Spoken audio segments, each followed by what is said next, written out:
Hello everyone, welcome back to today's new episode on IQ Today we have a story about something that has impacted all of our life in the whole world of healthcare, antibiotics. Though they may not call them antibiotics, humans have been using antibacterial compounds from mouse and plants since early human civilization. For example, there are records showing the ancient Egyptians applying moldy bread to infected ones.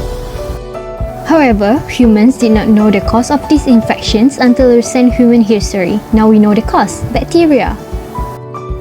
Sicknesses that are now curable due to antibiotics were once the number one cause of human death in the developed world.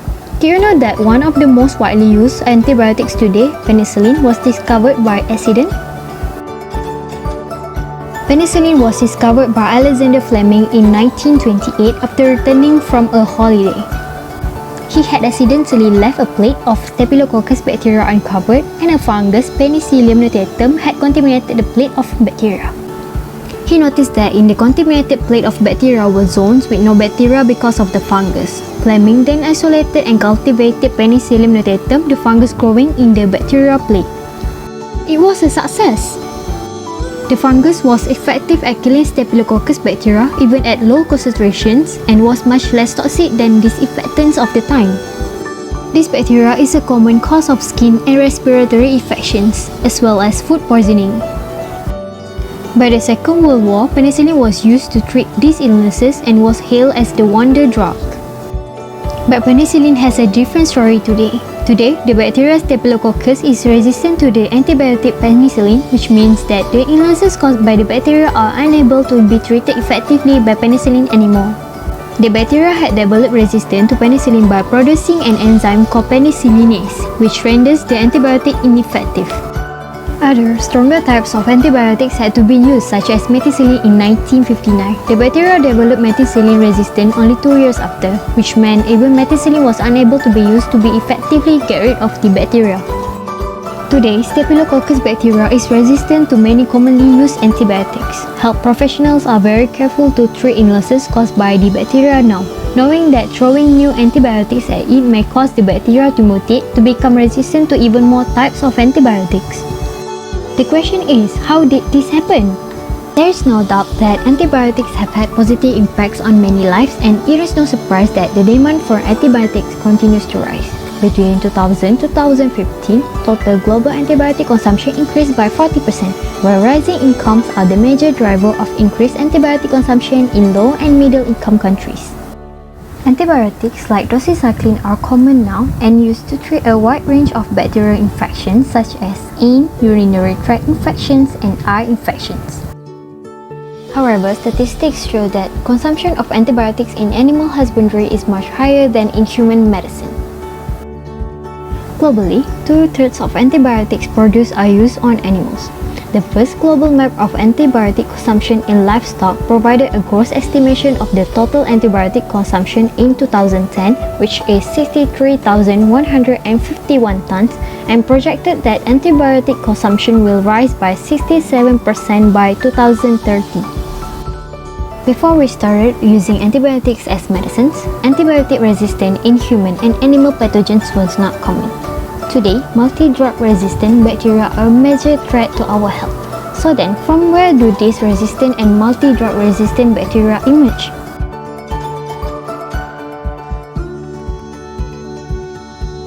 We often hear the adverse impacts that these antibiotics may have, but the question is, how do antibiotics actually end up in the environment?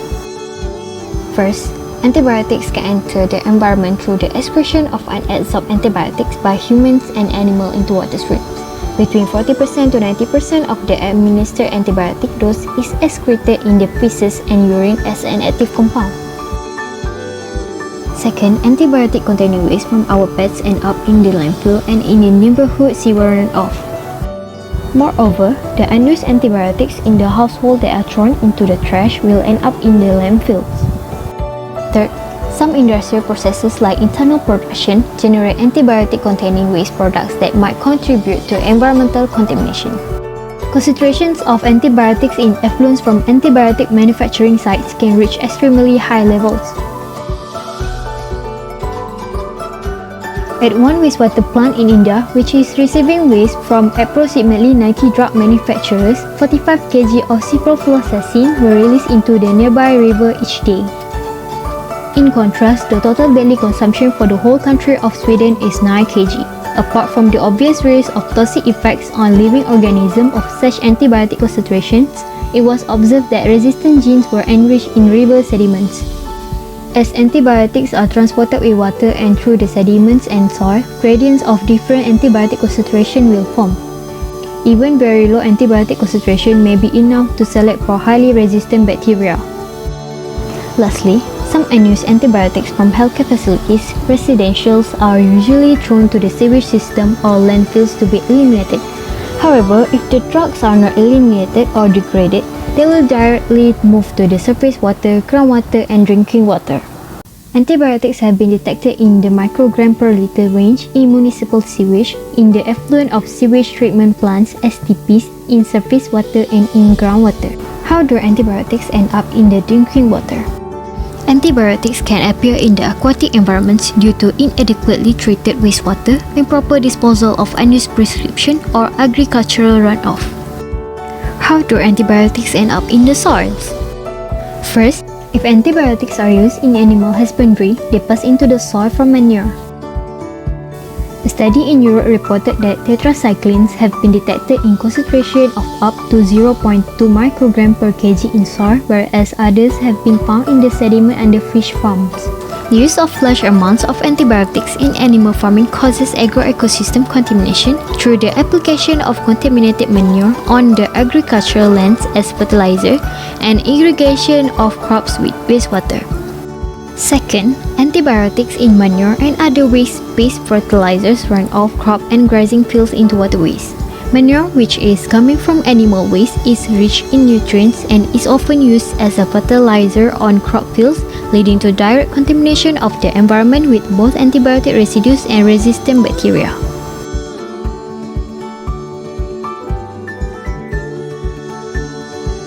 Now we know how antibiotics can enter the environment, but why is it dangerous to the environment? First, antibiotics has the potential in promoting resistant development in human and animal pathogens. Even though the probability that resistant genes in environmental bacteria are transferred to and maintained by pathogenic bacteria may be low, but if this happens, it will have major consequences.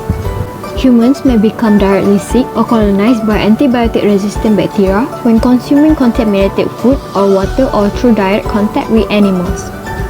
Also, as the types and abundance of antibiotic-resistant genes in the environment increases, and the time they stay there, so does the risk that it will happen.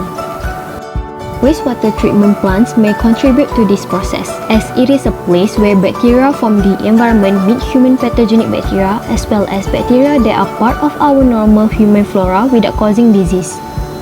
Multi-drug resistant bacteria have been detected in high numbers in treatment plants.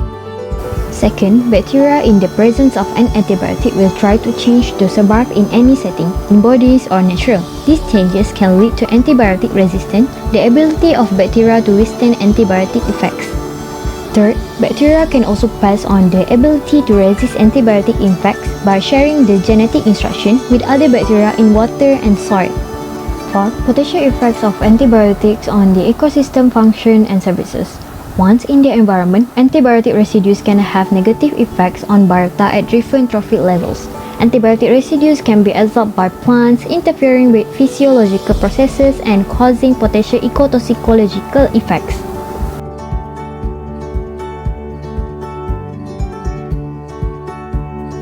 A study was done on the effects of antibiotics containing wastewater on algae, bacteria, and fishes. The wastewater was taken from the river flow of pharmaceutical factory that produces macrolides antibiotics. Macrolides antibiotics is a class of antibiotics that persists in the environment for a long time. It was found that higher concentrations of antibiotics decrease bacterial diversity.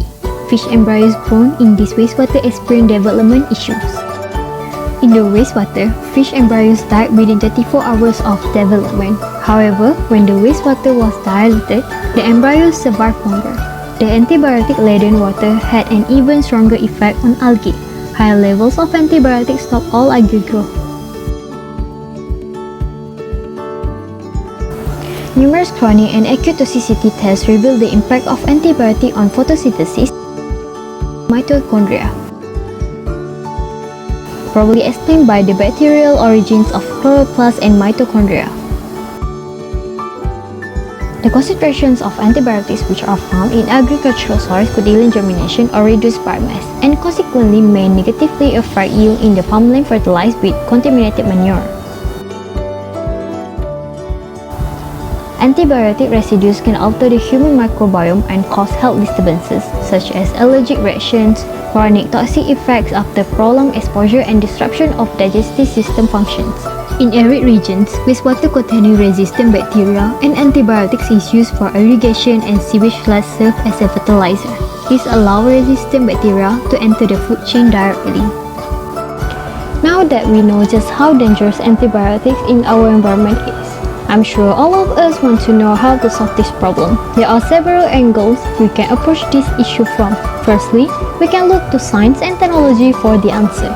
There are already a number of ways we can degrade antibiotics in the environment: microbial degradation, or through processes such as hydrolysis, photolysis, oxidation, and reduction.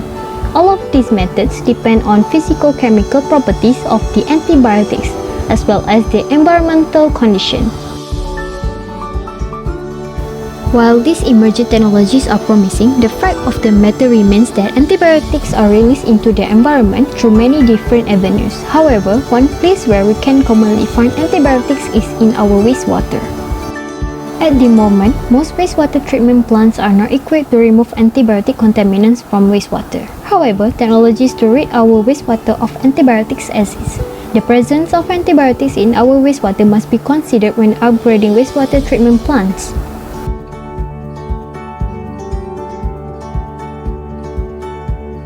We can just focus on removing antibiotic pollution from the environment. We have to try to prevent antibiotics from being released into the environment in the first place. After all, prevention is better than the cure. How do we do this? We can start by reducing our reliance on antibiotics. Firstly, reducing human consumption of antibiotics by reducing overprescription of antibiotics. Instead of doling out antibiotics, stakeholders can focus on infection prevention and control measures and providing basic sanitation infrastructure to prevent sicknesses that require the use of antibiotics.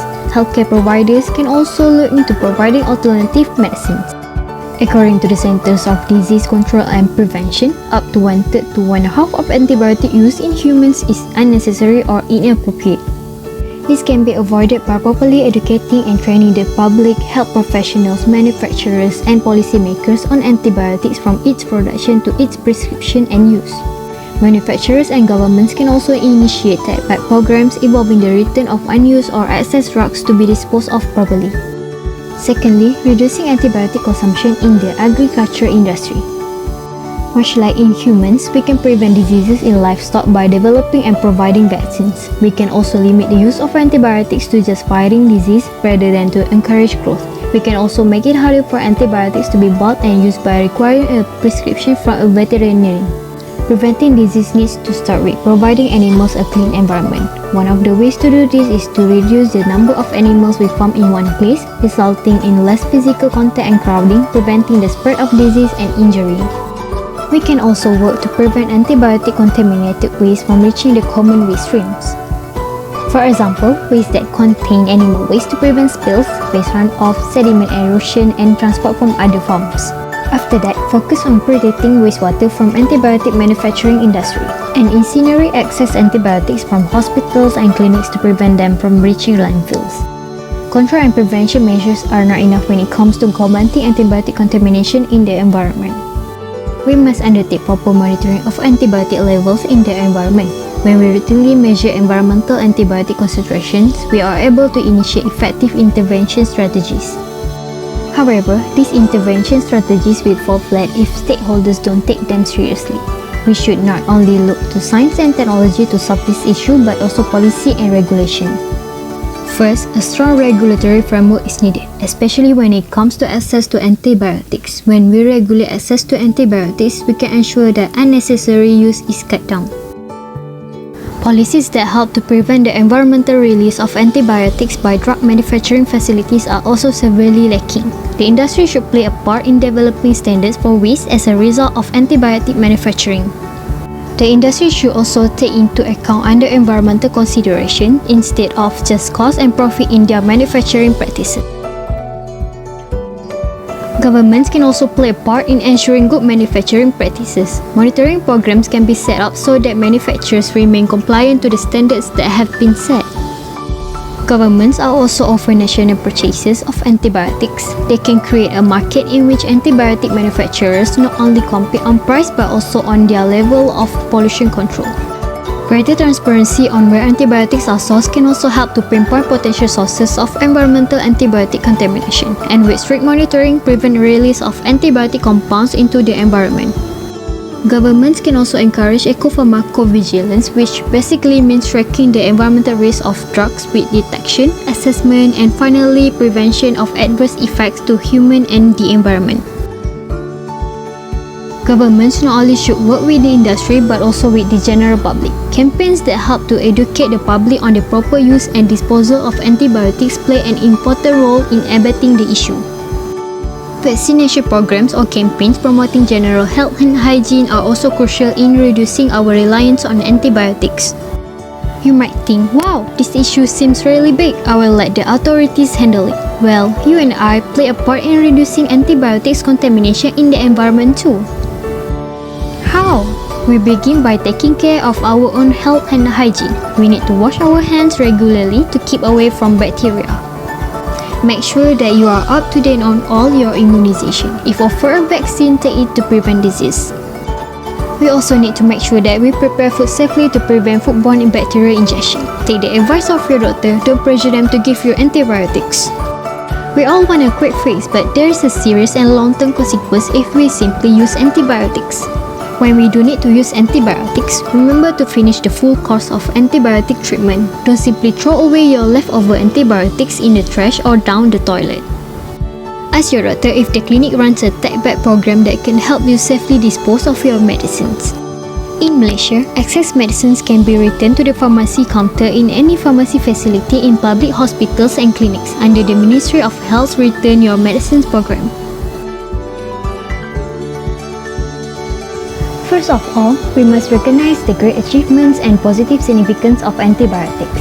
Antibiotics are one of the great scientific achievements of our time and that cannot be discredited just because of resistance. But there are also many problems with the use of antibiotics.